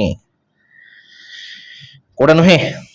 ଏହା ଗୋଟେ ସ୍ୱଳ୍ପ ବା ବିନା ଖର୍ଚ୍ଚରେ ପ୍ରସ୍ତୁତି ହଉ, କି ଏହା ଗୋଟେ ଶିକ୍ଷକ ଦକ୍ଷତା ଉପରେ ଆଧାରିତ ହଉ, କି ସ୍ଥାନୀୟ ସମ୍ବଳ ଉପରେ ଆଧାରିତ ହଉ, ଏଗୁলো ଗୋଟେ କାମଚଳା ଉପକରଣର ପ୍ରକୃତ ଗୁଣ ପିଲାମାନେ। ବିନା ଖର୍ଚ୍ଚ, ଶିକ୍ଷକଙ୍କ ଦକ୍ଷତା, ସ୍ଥାନୀୟ ଉପରେ ଆଧାରିତ। କିନ୍ତୁ ଯୋଉ କହିଲା କି ଏହା ଗୋଟେ ଦୁର୍ଲଭ ଏବଂ ବ୍ୟୟ ସାପେକ୍ଷ ଗୋଟେ କାମଚଳା ଉପକରଣ ର ଅର୍ଥ ହଉଛି ପିଲାମାନେ କଣ? ଆମେ ପାଖାପାଖି ଜିନିଷ ମିଳୁଥିଲେ ହିଁ ସେଇ ଜିନିଷକୁ ସଂଗ୍ରହ କରିପାରିବା, ବିନା କମ ପଇସାରେ, ବିନା ଅଳ୍ପ ପଇସାରେ ଖର୍ଚ୍ଚ ତିଆରି ହେଇପାରିବ ପିଲାମାନେ। ତ ଏହା ଗୋଟେ ବ୍ୟୟ ସାପେକ୍ଷ ବା ଦୁର୍ଲଭ ହେଇପାରିବ ନାହିଁ ପିଲାମାନେ। ତ option number B is the right answer. Next ଯିବା କୋଉଠିକି? 48। ଓହୋ, ବଢିଆ କ୍ୱେଶ୍ଚନ। ଦେଖ ପ୍ରକଳ୍ପ ପଦ୍ଧତି କେତେକ କ୍ରମିକ ସୋପାନ ଦେଇ ଯାଇଥାଏ। ତ ପ୍ରକଳ୍ପ ସମ୍ପାଦନ ନିମନ୍ତେ ନିମ୍ନୋକ୍ତ କେଉଁ କାର୍ଯ୍ୟ ଗୁଡିକ କରିବା ଠିକ ଅଟେ? ତ ପ୍ରକଳ୍ପ କରିବା ପାଇଁ ସବୁଠାରୁ ପ୍ରଥମ କିଏ? ପ୍ରକଳ୍ପକୁ ବାଛିବାକୁ ପଡେ ପିଲାମାନେ। ଠିକ ଅଛି, ପ୍ରକଳ୍ପ ନିର୍ବାଚନ, ତାପରେ ତା ପ୍ଲାନିଂ କରାଯାଏ ପିଲାମାନେ, ଯୋଉଟା ଯୋଜନା ପ୍ରସ୍ତୁତି, ତାପରେ କାମଟିକୁ କରାଯାଏ ପିଲାମାନେ କାର୍ଯ୍ୟକାରିତା। କାମ ସରିବା ପରେ କଣ ହୁଏ? ଯାଞ୍ଚ ହୁଏ, ଯାକୁ ମୂଲ୍ୟାୟନ କହନ୍ତି। ସବୁଠାରୁ ଶେଷରେ କଣ ହୁଏ? ରିପୋର୍ଟ ଲେଖାଯାଏ, ବିବରଣୀ ଲିପିବଦ୍ଧକରଣ କୁହାଯାଏ ପିଲାମାନେ। ତେଣୁ କୋଉଟା ପ୍ରଥମେ କଣଟା? ପ୍ରକଳ୍ପ ନିର୍ବାଚନ, ତାପରେ ଯୋଜନା ପ୍ରସ୍ତୁତି, କାର୍ଯ୍ୟକାରିତା, ମୂଲ୍ୟାୟନ, ବିବରଣୀ ଲିପିବଦ୍ଧୀକରଣ। ତ option number B is the right answer. ଠିକ ଅଛି, ସରି। ନେକ୍ସଟ ଯିବା 49। ସାମାଜିକ ପାଠ ଶିକ୍ଷାଦାନରେ କେଉଁ ପଦ୍ଧତି ପ୍ରତ୍ୟକ୍ଷ ଅନୁଭୂତି ପ୍ରଦାନ କରିଥାଏ? ପ୍ରତ୍ୟକ୍ଷ ଅନୁଭୂତି ପରିଭ୍ରମଣ ଦ୍ୱାରା ହିଁ ଗୋଟେ ଶିକ୍ଷାର୍ଥୀ ବାସ୍ତବ ଜଗତ ସହିତ ସିଧାସଳଖ ଭାବେ ଜଡିତ ହୋଇଥାଏ, ପ୍ରତ୍ୟକ୍ଷ ଅନୁଭୂତି ପାଇପାରିବ ସିଏ। Option number B is the right answer. ବାକି ଯିବା 50 କି, ତ 50 ପାଇଁ 50 ଲାଇକ୍ କରିଦିଅ। କର୍ମଭିତ୍ତିକ ଶିକ୍ଷାଦାନ ପଦ୍ଧତି ସହିତ କେଉଁଟି ସମ୍ପର୍କିତ ନୁହେଁ? ତ କର୍ମଭିତ୍ତିକ ଶିକ୍ଷାରେ ପିଲା ନିଜେ କାମ କରିବ। ଯଦି ସେ କାମଟି କେବଳ ଶିକ୍ଷକଙ୍କ କାମକୁ ଚୁପଚାପ ଦେଖିବା ବା କୌଣସି କର୍ମ କରୁନାହିଁ ପିଲାମାନେ, ଯୋଉ କହିଲା କି ଶିକ୍ଷାର୍ଥୀ କେବଳ ଶିକ୍ଷକଙ୍କୁ କାର୍ଯ୍ୟ ପର୍ଯ୍ୟବେକ୍ଷଣ କରିବ, ତାହେଲେ ଅନେଇବ ପିଲା ମାଷ୍ଟରଙ୍କୁ, ତ ଅନେଇଲେ କଣ ସେ କାମ ହେଇଯିବ? ତ ନିଷ୍କ୍ରିୟ ସିଏ ହେଲା ନା। ତ ଏଇଟା କେମିତି ହବ? ବାକି ସବୁ ଜାଗାରେ କର୍ମ ପ୍ରତି ଆଗ୍ରହୀ ହଉ, ସମ୍ମାନ ପ୍ରଦର୍ଶନ ହଉ, କାମ କରି ଶିଖିବା, ଏସବୁ ପିଲାମାନେ ଆକ୍ଟିଭ ରହିବ ନା। ଅପସନ ନମ୍ବର ଡି ହିଁ ପିଲାମାନେ ହବ। ନେକ୍ସଟ ଦେଖିବା କୋଉଠିକି? 51 କୁ ଯିବା। କଣ ଦେଇଛି? ପାଠ୍ୟ ଉପକରଣ ବ୍ୟବହାର ଦୃଷ୍ଟିକୋଣରୁ କେଉଁଟି ଅନ୍ୟ ତିନୋଟି ଠାରୁ ଭିନ୍ନ ଅଟେ? ଯୋଉ କହିଲା କି ଭିଡିଓ ଏବଂ ପ୍ରୋଜେକ୍ଟର କିମ୍ବା ସ୍ଲାଇଡ, ଏ ତିନୋଟି ଯାକ ହଉଛି ଗୋଟେ ବୈଷୟିକ ବା ଗୋଟେ ବିଦ୍ୟୁତ ଉପକରଣ ପିଲାମାନେ, ଯାହା ଚଲେଇବା ପାଇଁ ବିଦ୍ୟୁତ ଶକ୍ତି ବା କୌଣସି ନା କୌଣସି ମେସିନ ଦରକାର ପଡେ। କିନ୍ତୁ ଯୋଉ କହିଲା ମଡେଲ, ଗୋଟେ ମଡେଲ ହେଉଛି ଗୋଟେ ସାଧାରଣ ହାତ ତିଆରି ଗୋଟେ 3D ଡାଇଗ୍ରାମ ପିଲାମାନେ। ତେଣୁ ମଡେଲଟା ହିଁ ଅଲଗା। Option number B is the right answer. ନିମ୍ନୋକ୍ତ ମଧ୍ୟରୁ କେଉଁଟି ପ୍ରାଥମିକ ସ୍ତରରେ ଇତିହାସ ଶିକ୍ଷାଦାନ ନିମନ୍ତେ ଅଧିକ ଉପଯୋଗୀ ପଦ୍ଧତି ଅଟେ? ତ ଇତିହାସ ଶିକ୍ଷାଦାନରେ ପ୍ରାଥମିକ ସ୍ତରରେ ଛୋଟ ଛୋଟ ପିଲାମାନଙ୍କୁ ଗପ କହି ଶୁଣିବାକୁ ଭଲ ଲାଗେ ପିଲାମାନେ। ଇତିହାସ ରାଜା ରାଣୀ ସାମଗ୍ରୀ ସଂଗ୍ରାମୀ କଥା ଶୁଣିବାକୁ ପିଲାମାନେ ଗପ ଆକାରରେ କୁହାଯାଏ, ଯାହାକୁ ପିଲାମାନେ ବହୁତ ମନ ଦେଇ ଗୋଟେ ଏନ୍ଜୟ କରନ୍ତି, ଶୀଘ୍ର ବୁଝିଯାଆନ୍ତି। ତ ଷ୍ଟୋରି ଟେଲିଂ ମେଥଡ ସବୁଠୁ ବେଷ୍ଟ ଉପାୟ ପିଲାମାନେ। ତ ଗଳ୍ପ କଥନ, option number A is the right answer. ଠିକ ଅଛି। ସମସ୍ୟା ସମାଧାନ କହିଲେ କଣ? ଉଚ୍ଚ ଶ୍ରେଣୀର ପିଲାମାନଙ୍କ ପାଇଁ, ଛୋଟ ଛୋଟ ପିଲାମାନେ ନୁହଁ ଏଇଟା। ଆଲୋଚନା ଛୋଟ ଛୋଟ ପିଲାଙ୍କ ଇତିହାସ ଉପରେ ଆଲୋଚନା କହିଲେ କଣ ହବ? ଜଟିଳତା ବଢିଯିବ, ପିଲାମାନେ ବୁଝି ତ ପାରିବେନି ନା। ଆଲୋଚନା କରୁ ତାଙ୍କୁ ଜାଣିନାହାନ୍ତି ବିଷୟରେ କହିବେ କଣ? 53 ନିମ୍ନୋକ୍ତ ମଧ୍ୟରୁ କେଉଁଟି କ୍ଷେତ୍ର ପରିଭ୍ରମଣ ପଦ୍ଧତି ମାଧ୍ୟମରେ ଶିକ୍ଷାଦାନର ଉପଦାୟତା ନୁହେଁ? ତ କ୍ଷେତ୍ର ପରିଭ୍ରମଣର ମୁଖ୍ୟ କାମ ହଉଛି କଣ? ଦେଖିବା ବା ଅନୁଭବ କରିବା। ଏଥିରେ ପିଲାମାନେ ନିଜ ହାତରେ କୌଣସି ଜିନିଷ ତିଆରି କରନ୍ତି ନାହିଁ କିମ୍ବା ବଡ ବଡ କାମ କରନ୍ତି ନାହିଁ। ତେଣୁ ଏହାକୁ ଗୋଟେ କର୍ମ ମାଧ୍ୟମରେ ଜ୍ଞାନର ଆହରଣ ସୁଯୋଗ ପାଇଥାନ୍ତି ପିଲାମାନେ। ଠିକ ଅଛି। ତେଣୁ ଏହା ସାଧାରଣତଃ ଗୋଟେ ଲର୍ଣ୍ଣିଂ ବାଇ ଡୁଇଂ ପିଲାମାନେ, ଏଟା ମୁଖ୍ୟ ରୂପେ ଧରାଯାଏ ନାହିଁ। ଠିକ ଅଛି। ଅପସନ ନମ୍ବର ସି ଟା ହିଁ ପିଲାମାନେ ଠିକ ହବ। ଠିକ ଅଛି। ବାକି ଯୋଉ କହିଲା କି ଯୋଉ ଶିକ୍ଷାର୍ଥୀର ଅନୁଭୂତି ହଉ କିମ୍ବା ଛାତ୍ରଛାତ୍ରୀ ମାନଙ୍କ ସହଯୋଗ ହଉ କି ପ୍ରତ୍ୟକ୍ଷ ବାସ୍ତବ ଲାଭ ହଉ, ଏସବୁ ଗୋଟେ ପରିଭ୍ରମଣର ମୁଖ୍ୟ ଲାଭ ଅଟେ ପିଲାମାନେ। ଠିକ ଅଛି। ନେକ୍ସଟ ଯିବା 54 କୁ। କେଉଁଟି ଅଭିନୟ ପଦ୍ଧତି ମାଧ୍ୟମରେ ଶିକ୍ଷାଦାନ ଇତିହାସ ପାଠଦାନ ଦ୍ୱାରା ଶିକ୍ଷାର୍ଥୀ ଲାଭ କରୁଥିବା ସୁଫଳ ମଧ୍ୟରୁ ଗୋଟିଏ ନୁହେଁ? ଭଲସେ ଦେଖ। ତ ଅଭିନୟ ବା ରୋଲ ପ୍ଲେ ଦ୍ୱାରା ଅତୀତ ଶ୍ରେଣୀ ଗୃହର ଗୋଟେ ଜୀବନ୍ତ ହୋଇ ଉଠେ, ଏହା ସତ୍ୟ ପିଲାମାନେ। କିନ୍ତୁ ଏଠାରେ ଯୋଉ ପ୍ରଶ୍ନ ପଚାରିଛି କି ଶିକ୍ଷାର୍ଥୀ ଲାଭ କରୁଥିବା ସୁଫଳ ମଧ୍ୟରୁ କେଉଁଟି ନୁହେଁ? ତ ଅତୀତ ଜୀବନ୍ତ ହେବା ଏହାର ପାଠ୍ୟ ବିଷୟବସ୍ତୁ ଏବଂ ପରିବେଶର ଗୁଣ ଅଟେ ପିଲାମାନେ। ଶିକ୍ଷାର୍ଥୀ ନିଜସ୍ୱ ବ୍ୟକ୍ତିଗତ ଲାଭ ଯେପରିକି ଆଗ୍ରହ ବଢିବା କି ମାନସିକ ବିକାଶ କରିବା କିମ୍ବା ଧାରଣା ସୃଷ୍ଟି କରିବା ମଧ୍ୟରେ ଅନ୍ତର୍ଭୁକ୍ତ ନୁହେଁ ପିଲାମାନେ। ତ option number D is the right answer. Next ଯିବା 55 କି ଦେଖିବା କଣ ଦେଇଛି। ତାପରେ ଗୋଟେ ଲାଇକ୍ ସେୟାର ସବସ୍କ୍ରାଇବ କରି ଅଲ୍ ନୋଟିଫିକେସନ କୁ ଅନ୍ କରିଦିଅନ୍ତୁ ଏବଂ ଆମ ସହିତ ଯୋଡ଼ି ରୁହନ୍ତୁ। ଠିକ ଅଛି। କେଉଁଟି କଳାପଟ କାର୍ଯ୍ୟ ସହିତ ସମ୍ପର୍କିତ ନୁହେଁ? ତ କଳାପଟା ଲେଖିବା ସଙ୍ଗେ ସଙ୍ଗେ ଲିଭେଇ ଦେବେ। ଯଦି ଶିକ୍ଷକ ଲିଭେଇ ଦବ ତେବେ ପିଲାମାନେ ତାକୁ ଖାତାରେ ଲେଖିପାରିବ ହିଁ ନାହିଁ ନା, ତ ବୁଝିପାରିବ ନାହିଁ। ତେଣୁ ଏହା ଗୋଟେ ଖରାପ ଅଭ୍ୟାସ ପିଲାମାନେ। ତ ଏହା କଳାପଟର ବ୍ୟବହାର ନିୟମ ହିଁ ନୁହେଁ। ତ ବାକି ଯୋଉ କହିଲା କି ବଡ ବଡ ଅକ୍ଷରରେ ଲେଖିବା କି ଧାଡି ଧାଡି ଭିତରେ ବ୍ୟବଧାନ ରଖିବା କି ବାମ ପଟେ ସାଧାରଣ ସୂଚନା ଦେବା, ଏଗୁଡିକ କଳାପଟ ବ୍ୟବହାର ସଠିକ ନିୟମ ପିଲାମାନେ। ତେଣୁ option number C is the right answer. Next 56 ଐତିହାସିକ ଘଟଣାବଳୀ ଅଧ୍ୟାପନାରେ କେଉଁଟି ଅଧିକ ସହାୟତା ହୋଇନଥାଏ? ତ ପିଲାମାନେ ଅଲରେଡି ଡିସ୍କ୍ରାଇବ କରୁଛ ପିଲାମାନେ ସବୁ ଜିନିଷ। ତ କୋଉ ଜିନିଷଟା ଅଧିକ ସହାୟତା ହୋଇନଥାଏ? ସମୟ ରେଖାଟା ଇତିହାସ ପାଇଁ ଜରୁରୀ ପିଲାମାନେ। ପାଠ୍ୟ ପୁସ୍ତକ ହଉ କିମ୍ବା ସହାୟକ ପୁସ୍ତକ ହଉ, ଏଗୁଡିକ ମଧ୍ୟ ପ୍ରକୃତ ଐତିହାସିକ ବିବରଣୀ ଥାଏ ପିଲାମାନେ। ଏଠାରେ ପଢିବାରେ ସାହାଯ୍ୟ କରିଥାଏ। କିନ୍ତୁ ଯୋଉ କହିଲା ମାର୍ଗଦର୍ଶିକା ବା ଗାଇଡ ବୁକ୍, ତ ମାର୍ଗଦର୍ଶିକା ବା ଗାଇଡ ବହିରେ କଣ ଥାଏ? କେବଳ ପରୀକ୍ଷା ପାଇଁ ପ୍ରଶ୍ନ ଉତ୍ତର ଥାଏ। ଏହା ଇତିହାସ ଗଭୀର ଘଟଣାକୁ ବୁଝିବା ବା ଶିକ୍ଷାଦାନରେ କୌଣସି ଅଧିକ ବାସ୍ତବ ସହାୟତା କରିନଥାଏ। ଠିକ ଅଛି। ତେଣୁ option number B is the right answer. ଠିକ ଅଛି। 57 କୁ ଯିବା। ସ୍ଥାନୀୟ ଭୂଗୋଳ ଶିକ୍ଷାଦାନରେ ନିମ୍ନୋକ୍ତ କେଉଁ ପଦ୍ଧତିଟି ଉପଯୋଗ ହୋଇଥାଏ? ତ ହୋଇଥାଏ ପିଲାମାନେ। ତ ସ୍ଥାନୀୟ ଭୂଗୋଳ ବା ଲୋକାଲ ଜିଓଗ୍ରାଫିର ଅର୍ଥ ହଉଛି କଣ? ଯୋଉଠି ନିଜ ପାଖାପାଖି ଅଞ୍ଚଳ ବା ପରିବେଶ, ଯୋଉଠି ପିଲାମାନେ ନିଜେ ସେଇ ସ୍ଥାନକୁ ଯାଇ ବାହାରର ମୁକ୍ତ ଭାବେ ସବୁ କିଛି ଦେଖିପାରନ୍ତି ପିଲାମାନେ, ବୁଝିପାରିବେ। ତେଣୁ ଏହା ଗୋଟେ ସବୁଠାରୁ ଉପଯୋଗୀ ଅଟେ ପିଲାମାନେ। Option number C is the right answer. 58 ଭୂଗୋଳ ଶିକ୍ଷାଦାନ ପଦ୍ଧତି ଦୃଷ୍ଟିରୁ କେଉଁଟି ଅନ୍ୟ ତିନୋଟିଠାରୁ ଭିନ୍ନ ଅଟେ? ତ ଯୋଉ କହିଲା କି ଶିକ୍ଷା ପର୍ଯ୍ୟଟନ ହଉ କି କ୍ଷେତ୍ର ପରିଭ୍ରମଣ ହଉ କି ପରିଭ୍ରମଣ ହଉ, ଏ ସବୁ ଯାକ ପିଲାମାନେ ବାହାରକୁ ଯାଆନ୍ତି। କିନ୍ତୁ ଯୋଉ ଶିକ୍ଷା ପ୍ରଦର୍ଶନୀ ଗୋଟେ ଜାଗାରେ ନିର୍ଦ୍ଦିଷ୍ଟ ଜିନିଷ ରଖି ଦେଖାଯାଏ ପିଲାମାନେ, ତ ଏଇଟା ପିଲାମାନେ ଅଲଗା ଅଟେ ପିଲାମାନେ। ଠିକ ଅଛି। Option number B is the right answer. Confuse ହବନି ହେଲା। 59 ଜଣେ ଶିକ୍ଷକ ଷଷ୍ଠ ଶ୍ରେଣୀର ପିଲାମାନଙ୍କୁ ଦୁଇଟି ଦଳରେ ବିଭକ୍ତି କରି ସ୍ଥାନୀୟ ପଦାର୍ଥ ଗୁଡ଼ିକୁ ବିନିଯୋଗ କରି ଭୂଗୋଳକ ପ୍ରସ୍ତୁତ କରିବାକୁ କହିଲେ। ଏହା ଭୂଗୋଳ ଶିକ୍ଷାଦାନର କେଉଁ ପଦ୍ଧତିକୁ ସୂଚାଉଛି? ତ ଏଠାରେ ପିଲାମାନେ ଗୋଟେ ଗ୍ରୁପ କରୁଛନ୍ତି, ଦଳଗତ କରୁଛନ୍ତି, ନିଜ ସ୍ଥାନୀୟ ଜିନିଷ ସଂଗ୍ରହ କରି ଗୋଟେ ନୂଆ ଜିନିଷ ବା ଗ୍ଲୋବ ତିଆରି କରୁଛନ୍ତି ଏହା ଗୋଟେ ପ୍ରକାରର ହାତ ତିଆରି ଏବଂ ଲକ୍ଷ୍ୟ ଭିତ୍ତିକ କାର୍ଯ୍ୟକୁ ବୁଝାଉଛି ପିଲାମାନେ। ପ୍ରକଳ୍ପ ପରିଚାଳନା ବା ପ୍ରକଳ୍ପ ବୁଝାଉଛି ପିଲାମାନେ। ତ ପ୍ରୋଜେକ୍ଟ ମେଥଡ ଏଇଟା ପିଲାମାନେ, ଠିକ ଅଛି।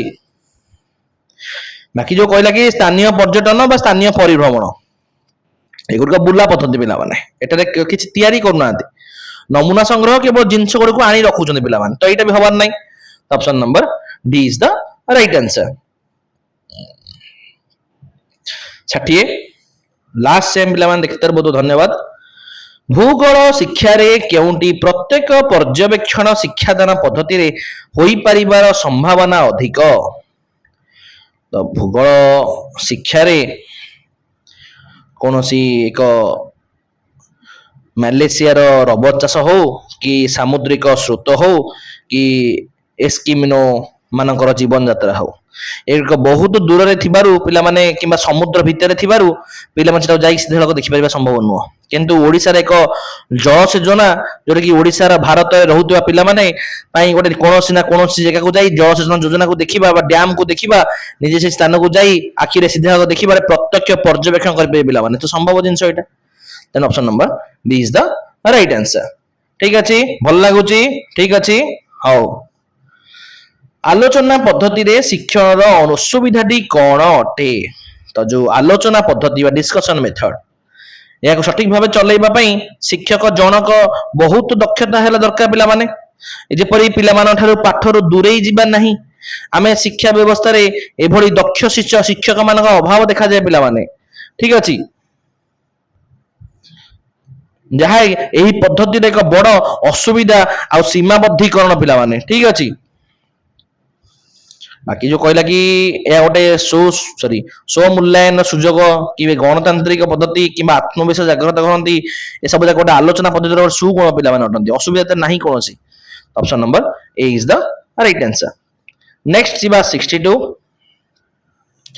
ବର୍ତ୍ତମାନ ପ୍ରଚଳିତ ପାଠ ଯୋଜନା ଓ ହର୍ବର୍ଟଙ୍କର ପଞ୍ଚ ସୋପାନ ମାଧ୍ୟମରେ କେଉଁ ସୋପାନଟି ପ୍ରାୟତଃ ପ୍ରବର୍ତ୍ତନ ହେଉନାହିଁ? ତ ଏଇଟା ସଠିକ ଆଉ ଗୋଟେ ପାଇଲେ ଏଥିରେ ପଞ୍ଚ ସୋପାନ କାହାର?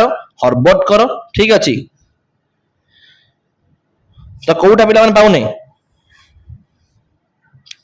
ତ ଯୋଉ 5ଟା ସୋପାନ ଅଛି, ଉପକ୍ରମ, ଉପସ୍ଥାପନ, ସମ୍ପର୍କୀୟକରଣ, ସାଧାରଣୀକରଣ ଆଉ ପ୍ରୟୋଗ, ଠିକ ଅଛି। ତେଣୁ ଏଠି କଣ ସମ୍ପର୍କୀକରଣଟା ପିଲାମାନେ ଅଲଗା ହବ ପିଲାମାନେ, କାରଣ ଆଜିକାଲି ଆଧୁନିକ ଗଠନମୂଳକ ପାଠ ଯୋଜନାରେ ସମ୍ପର୍କୀକରଣ ସୋପାନର ସ୍ୱତନ୍ତ୍ର ଭାବେ ବ୍ୟବହାର କରାଯାଉ ନାହିଁ ପିଲାମାନେ। ତ କମ୍ପାରିଜନ ବା ଆସୋସିଏସନ କରାଯାଉ ନାହିଁ। ତେଣୁ option number B is the right answer। ବାକି ସବୁ ଜାକ ପିଲାମାନେ ଗୋଟେ ଗୁରୁତ୍ୱପୂର୍ଣ୍ଣ ପଏଣ୍ଟ ପିଲାମାନେ, ଠିକ ଅଛି। ନେକ୍ସଟ ଯିବା 63। ସାମାଜିକ ବିଜ୍ଞାନ ଶିକ୍ଷାଦାନରେ ନିମ୍ନୋକ୍ତ କେଉଁ ଦକ୍ଷତା ହାସଲ ହୋଇଥାଏ? ତ ସାମାଜିକ ବିଜ୍ଞାନ, ଯୋଉଟା କି ଇତିହାସ ଭୂଗୋଳ ପଢେଇଲା ବେଳେ ପିଲାମାନେ ସମୟ ରେଖା ତିଆରି କରିବା କିମ୍ବା ମଡେଲ କିମ୍ବା ନମୁନା ପ୍ରସ୍ତୁତ କରିବା, ମାନଚିତ୍ର ହଉ ବା ମ୍ୟାପ ଆଙ୍କିବା, ଏ ସବୁ ଯାକ ଗୋଟେ ପ୍ରକାର ଦକ୍ଷତା ଶିଖିଥାନ୍ତି ପିଲାମାନେ। ତେଣୁ ଏ ସବୁ ଯାକ ପିଲାମାନେ ସଠିକ, ତେଣୁ ସବୁ ଯାକ ମିଶେଇ ଅପସନ ନମ୍ବର D ଉପରୋକ୍ତ ସମସ୍ତ ଇଜ ଦ ରାଇଟ ଆନ୍ସର। ଅଛି ତ ମାରିଦେବ, ଠିକ ଅଛି। 64। ଜଣେ ବୃଦ୍ଧା 1942 ମସିହା ଅଗଷ୍ଟ ବିପ୍ଳବ ବିଷୟରେ ତାଙ୍କର ନିଜ ଅନୁଭୂତି ବିଷୟରେ ଶ୍ରେଣୀରେ ବର୍ଣ୍ଣନା କଲେ। ଶିକ୍ଷାର୍ଥୀମାନେ ତାଙ୍କୁ ଆନନ୍ଦର ସହ ଶୁଣିଲେ। ତେବେ ଶିକ୍ଷାର୍ଥୀମାନେ କି ପ୍ରକାର ଅଭିଜ୍ଞତା ଅର୍ଜନ କଲେ? ତ ଏଠି ପିଲାମାନେ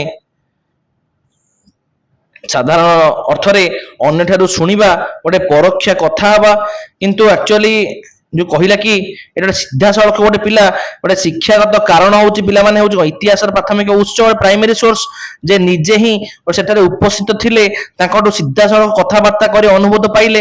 ତେଣୁ ଏଟା ଗୋଟେ ପ୍ରତ୍ୟକ୍ଷ ଅନୁଭୂତି ପିଲାମାନେ ଅଟେ। ଆକ୍ଚୁଆଲି ପରୋକ୍ଷ ଅନୁଭୂତି ହବା କଥା, କିନ୍ତୁ ଏଟା ପ୍ରତ୍ୟକ୍ଷ ଅନୁଭୂତି ହବ ପିଲାମାନେ, ଯେହେତୁ ସିଧା ଅଛି ଡାଇରେକ୍ଟ କଥାବାର୍ତ୍ତା ରହୁଛନ୍ତି, ଠିକ ଅଛି। Option number A is the right answer। Answer କି ଦେବି? A ଦେଇଛି ହେଲା। 65। ଅନଗ୍ରସର ଶିକ୍ଷାର୍ଥୀ ମାନଙ୍କର ଶିକ୍ଷଣ ଦକ୍ଷତା ବୃଦ୍ଧି ନିମନ୍ତେ କେଉଁଟି ବିଶେଷ ସହାୟକ ହୋଇଥାଏ? ତ ଯୋଉ ପଛୁଆ ବା ଅନଗ୍ରସର ବା ସ୍ଲୋ ଲର୍ଣ୍ଣର ରହିଛନ୍ତି, କେବଳ ବହି ପଢିଲେ ଶିଖିପାରିବେ ନାହିଁ ପିଲାମାନେ। ଯଦି ତାଙ୍କୁ ଗୋଟେ ଅଭ୍ୟାସ ପୁସ୍ତକ ବା ଗୋଟେ ୱାର୍ଡବୁକ୍ ଦିଆଯାଏ, ସେଥିରେ ଛୋଟ ଛୋଟ ଶୂନ୍ୟସ୍ଥାନ ପୂରଣ, ପ୍ରଶ୍ନ ଗୁଡ଼ିକ ନିଜେ ଲେଖି ଲେଖି ଅଭ୍ୟାସ କରି ସେମାନେ ନିଜ ଦକ୍ଷତାକୁ ବଢେଇ ପାରନ୍ତି ପିଲାମାନେ। ତେଣୁ ସହାୟତା ପୁସ୍ତକ ହଉ କି ତଥ୍ୟ ଭିତ୍ତିକ ପୁସ୍ତକ ହଉ, ସେଗୁଡ଼ା ବହୁତ କଷ୍ଟ ଏବଂ ଅଧିକ ଲେଖା ଥାଏ, ଯାହାକି ପଛୁଆ ବର୍ଗ ପିଲାମାନେ ଆହୁରି ଜଟିଳ ହୋଇଯାଏ ପିଲାମାନେ। ତେଣୁ option number A is the right answer. ଠିକ ଅଛି, ଅଭ୍ୟାସ ପୁସ୍ତକ। ଠିକ ଅଛି, ନେକ୍ସଟ ଯିବା 66। ନିମ୍ନୋକ୍ତ ମଧ୍ୟରୁ କେଉଁଟି ଐତିହାସିକ ପରିଭ୍ରମଣ ପଦ୍ଧତି ସହିତ ସମ୍ପର୍କିତ ନୁହେଁ? ତ ଯୋଉ ପରିଭ୍ରମଣ ବା ଫିଲ୍ଡ ଟ୍ରିପ୍ ଦ୍ୱାରା ପିଲାମାନଙ୍କ ଦ୍ୱାରା କିଛି ନା କିଛି ନିର୍ଦ୍ଦିଷ୍ଟ ଦକ୍ଷତା ଯେମିତିକି ପର୍ଯ୍ୟବେକ୍ଷଣ ହଉ କି ସାମାଜିକ ସହଯୋଗ ହଉ ବୃଦ୍ଧି ପାଇଥାଏ, କିନ୍ତୁ ଏହା ଦ୍ୱାରା ପିଲାଟି ସମ୍ପୂର୍ଣ୍ଣ ତାର ସାମଗ୍ରିକ ଦକ୍ଷତା ବା ସବୁକିଛି ସର୍ବାଙ୍ଗୀନ ବିକାଶ ଏକାଥରେ ହୋଇପାରିବ ନାହିଁ ନା। ତେଣୁ ଶିକ୍ଷାର୍ଥୀ ସାମଗ୍ରିକ ଦକ୍ଷତା ବୃଦ୍ଧି ପାଇଥାଏ, ଏଇଟା ପିଲାମାନେ ଭୁଲ ହବ। Option number C is the right answer. ଠିକ ଅଛି, 67। ନିମ୍ନ ପ୍ରାଥମିକ ସ୍ତରର ଶିକ୍ଷାର୍ଥୀମାନଙ୍କ ନିମନ୍ତେ କେଉଁଟି ବିଶେଷ ଉପଯୋଗୀ ଅଟେ? ତ ଯୋଉମାନେ ନିମ୍ନ ପ୍ରାଥମିକ ସ୍ତର ବା ଲୋ ପ୍ରାଇମାରୀ, ଯୋଉଟା କି ପ୍ରଥମରୁ ତୃତୀୟ ଶ୍ରେଣୀର ପିଲାମାନଙ୍କ ପାଇଁ ବହୁତ ଛୋଟ ହୋଇଥାନ୍ତି, ସେମାନଙ୍କର ମନୋଯୋଗର ଅବଧି ବହୁତ କମ ଥାଏ। ତେଣୁ ସେମାନଙ୍କୁ ବଡ ବଡ ଗପ କହିଲେ ସେମାନେ ଶୁଣିବେ ହିଁ ନାହିଁ। ସେମାନଙ୍କ ପାଇଁ କ୍ଷୁଦ୍ର ଗଳ୍ପ ବା ଛୋଟ ଛୋଟ ମଜାଦାର ଗପ ପିଲାମାନେ ସବୁଠୁ ଉପଯୋଗୀ ପିଲାମାନେ। ତ ସର୍ଟ ଷ୍ଟୋରିଜ ହିଁ ପିଲାମାନେ ସବୁଠୁ ବେଷ୍ଟ ହବ। ଆଉ କିମ୍ବଦନ୍ତୀ ତ ବହୁତ ପୁରୁଣା ଜଟିଳ ଭାଷାରେ ଥାଏ, ଛାଡିଦିଅ ତାକୁ ହେଲା। Option number D is the right answer. ତ ଆଜିର ଏହି କ୍ଲାସରେ ଆମେ 67ଟି ଇମ୍ପୋର୍ଟାଣ୍ଟ କ୍ୱେଶ୍ଚିନ୍ ଡିସ୍କସନ କରିପାରିଲେ। ଠିକ ଅଛି, এইଭଳି କ୍ଲାସ ଦେଖିବା ପାଇଁ ହେଲେ ଆମକୁ ଲାଇକ୍ ସେୟାର ସବସ୍କ୍ରାଇବ କରି ଅଲ୍ ନୋଟିଫିକେସନକୁ ଅନ୍ କରିଦିଅନ୍ତୁ। ଠିକ ଅଛି, ନେକ୍ସଟ କ୍ଲାସରେ ଆହୁରି ଗୋଟେ କ୍ୱେଶ୍ଚିନ୍ ରହିଲାଣି ହେଲା, ତା ବିଷୟରେ ଆଉ କଣ କଣ କ୍ୱେଶ୍ଚିନ୍ ହେଇପାରିବ ଆମେ ସମ୍ପୂର୍ଣ୍ଣ କ୍ୱେଶ୍ଚିନ୍ ଆଲୋଚନା କରିବା। ଯଦି ଆପଣ ପାର୍ଟ 2 ଚାହୁଁଛନ୍ତି ତେବେ କମେଣ୍ଟ ବକ୍ସରେ ଜଣାନ୍ତୁ ଏବଂ 100ଟି ଲାଇକ୍ କରିଦିଅନ୍ତୁ। 100ଟି ଲାଇକ୍ ପରେ ଆମେ ଏହାର ପାର୍ଟ 2 ନେଇ ଆସିବୁ। ଠିକ ଅଛି, ତ ଏତିକି ରହିଲି। ଜୟ ଜଗନ୍ନାଥ, ଜୟ ମା ମଙ୍ଗଳା। ଦେଖା ହବା ପରବର୍ତ୍ତୀ କ୍ଲାସରେ। ଠିକ ଅଛି, ନୂଆ ଟପିକ ସହିତ।